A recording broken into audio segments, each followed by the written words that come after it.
Whether you like it or not, eventually you're going to hit a plateau in your training. In other words, your progress will stall, and the same strategy that once worked for your gains will stop giving you meaningful results. However, if you're equipped with the right tools and knowledge for when this time comes, you'll be able to push through any plateau in your lifting journey and keep making gains. In today's video, we're going over 7 reasons why you're not getting stronger and how you can fix these mistakes.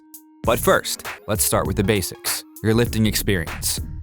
Before we go over why you're not getting stronger, you should check if your expectations for strength gains are realistic. For example, if you're a beginner within your first 2 years of lifting, you can expect to gain strength weekly and add extra pounds to the bar in your first couple of months. This is often referred to as newbie gains, and it's when you'll see the fastest progress because you're still far away from achieving your genetic potential. If this is you, don't worry about how fast you should be getting stronger. Instead, be consistent with your training and you'll see results. However, once you're out of the newbie phase, you'll start to notice your progress slows down. It will take more time to see appreciable muscle and strength gains than you experienced during the newbie phase. This is when you enter the intermediate stage, which is for most people around 2 to 5 years of consistent lifting. As an intermediate lifter, you can expect to progress on your lifts every other week or on a monthly basis instead of every week. Part of this is because you should also be lifting heavier weights, making it harder to progress. Past this stage, after 5+ years of consistent and smart training, you'll become an advanced lifter, and your progress will slow down even further because you're closer to your genetic potential and made most of the gains you can achieve naturally. As an advanced lifter, it will take you months to see significant gains, both for strength and muscle. Keep in mind, the average gym goer never reaches this phase, either because they're not consistent with their training, nutrition, or they keep making the same mistakes every year, thus spinning their wheels, and not achieving any meaningful progress past that beginner intermediate stage. Now that you have a rough idea of what to expect, let's dive into the 7 reasons you're not getting stronger. Reason number 1, lack of consistency.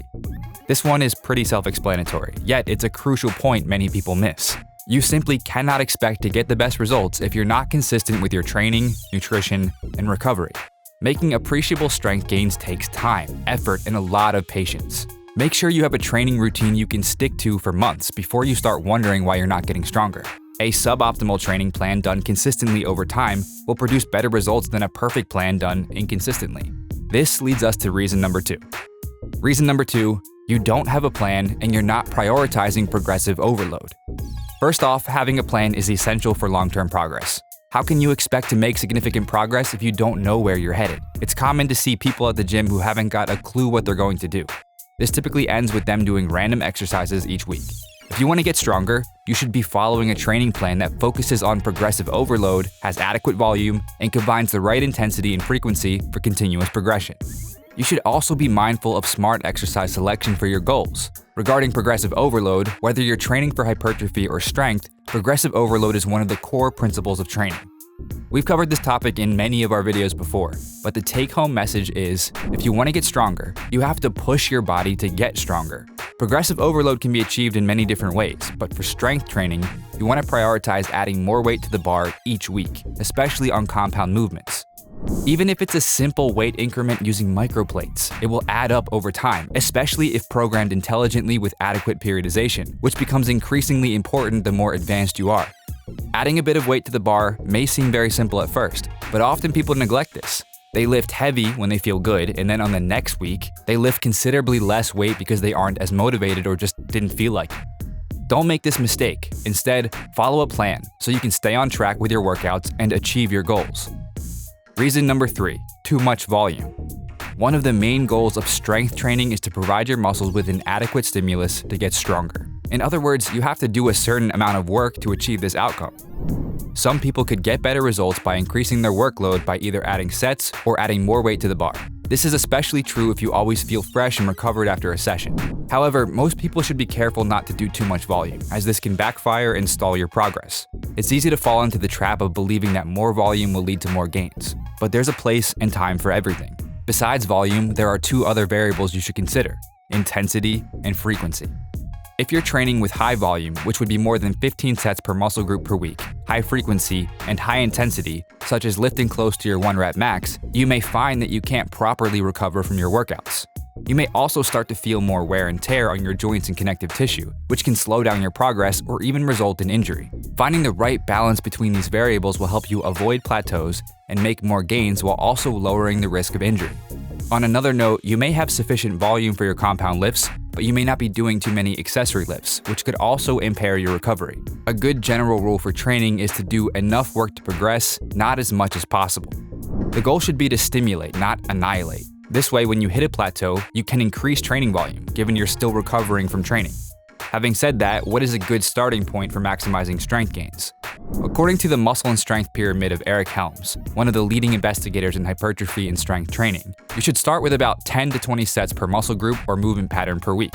Train each muscle group and movement pattern 2+ times per week, and dedicate 65 to 75% of your total volume in the 1 to 6 rep range, with the remaining volume in the 6 to 15 rep range. Beginners should start on the lower end of these recommendations, while more advanced lifters may benefit from more volume or increasing their training frequency.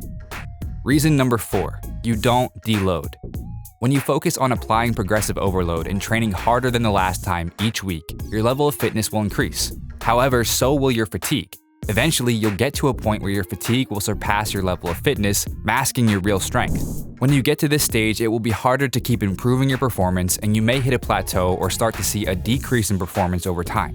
This is especially true if you don't manage your fatigue and just keep pushing through. A well-planned deload lowers your fatigue so you can fully express your fitness levels and see how strong you are. It also gives your joints and connective tissue a break so they can heal and recover, allowing you to keep pushing when you resume your progression. A deload shouldn't be seen as a special week, but as part of your program to boost your recovery and potentiate more strength gains. More so, if you're worried about losing muscle or strength during a deload, there's plenty of research showing this is not a cause for concern. For example, one study had participants follow a lower body strength training program for 3 workouts per week, each workout consisting of 3 exercises with 3 sets performed to failure for 16 weeks.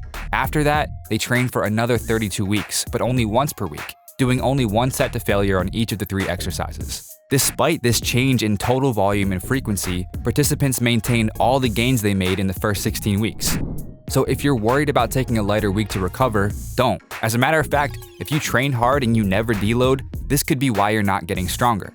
However, if you're not sure when you should incorporate a deload week into your training, there are some signs you can look for that will help you to auto-regulate deload weeks. These include a decrease in performance, where you can't lift heavier or add more reps for 2 to 3 weeks in a row.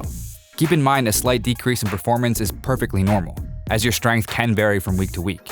For example, if you have a stressful week or you didn't get much sleep, this will impact your ability to lift heavy. Poor sleep quality.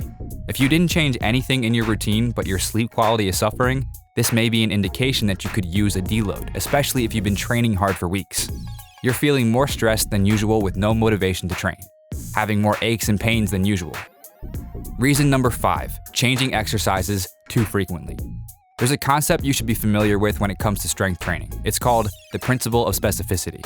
In other words, you should prioritize movements that you want to get stronger at.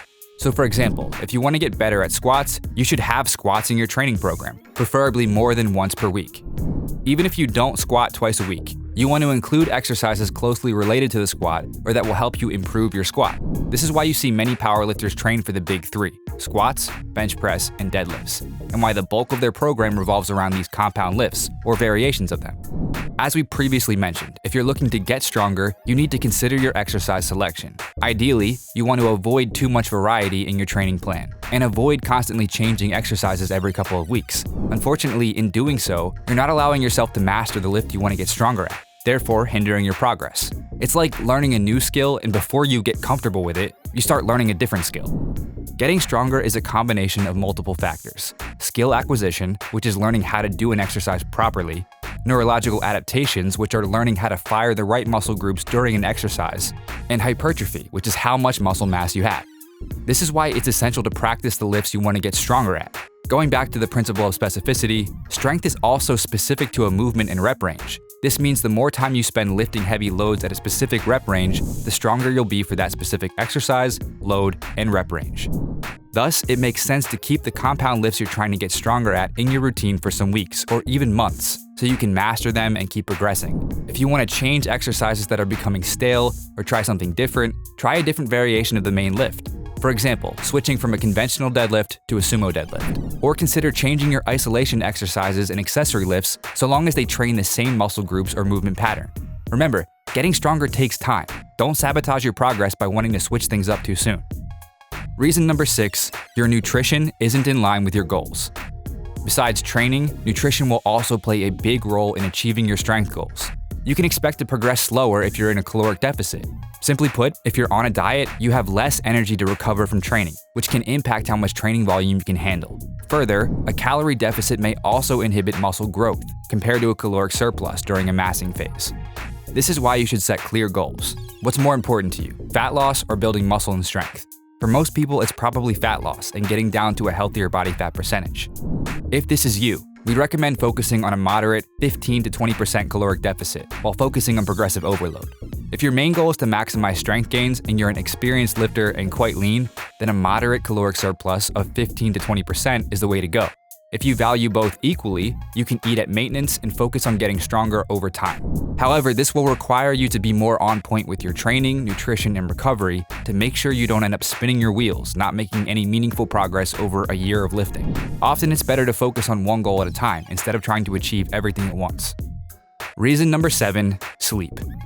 Speaking of recovery, we've discussed the importance of sleep many times in this channel and its importance not just from a muscle building or fat loss perspective, but the impact it has on multiple factors like your performance at the gym, appetite regulation, stress, testosterone levels, and overall health.